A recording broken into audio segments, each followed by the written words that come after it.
अस्सलामुअलैकुम, मैं हूं जुनैरा यूसुफ और आप देख रहे हैं पीकेएन न्यूज़। काफ लीग के सूबाई उम्मीदवार मियां अल्लाह यार को इस्लामाबाद के निजी होटल की चौथी मंजिल से मुबैना तौर पर नीचे फेंककर कत्ल कर दिया गया। सरदार ताहिर महमूद की रिपोर्ट।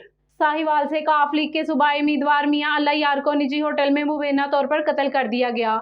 इब्तिदाई रिपोर्ट्स में बताया गया था कि लीगी रहनुमा प्लाजे की छत से गिरकर जान बाग हो गए हैं। जराये के मुताबिक मियां अल्लाह यार दीगर 3 साथियों के हमरा कारोबार के सिलसिले में इस्लामाबाद में मुकीम थे। पुलिस ने इनके तीनों साथियों को भी हिरासत में लेकर तहकीकात का आगाज कर दिया है। पुलिस का कहना है कि जेर हिरासत अफराद का मेडिकल करवाकर तहकीकात की जाएंगी। ताहम जराये का कहना है कि मियां अल्लाह यार का कारोबारी मामलात पर दीगर पार्टी से तलब कलामी और झगड़ा हुआ था, जिसके बाद मुबैना तौर पर इन्हें चौथी मंजिल से नीचे फेंक कर कत्ल कर दिया गया। ताहम मजीद तहकीकात जारी हैं और जल्द ही असल हक़ाइक़ सामने आ जाएंगे।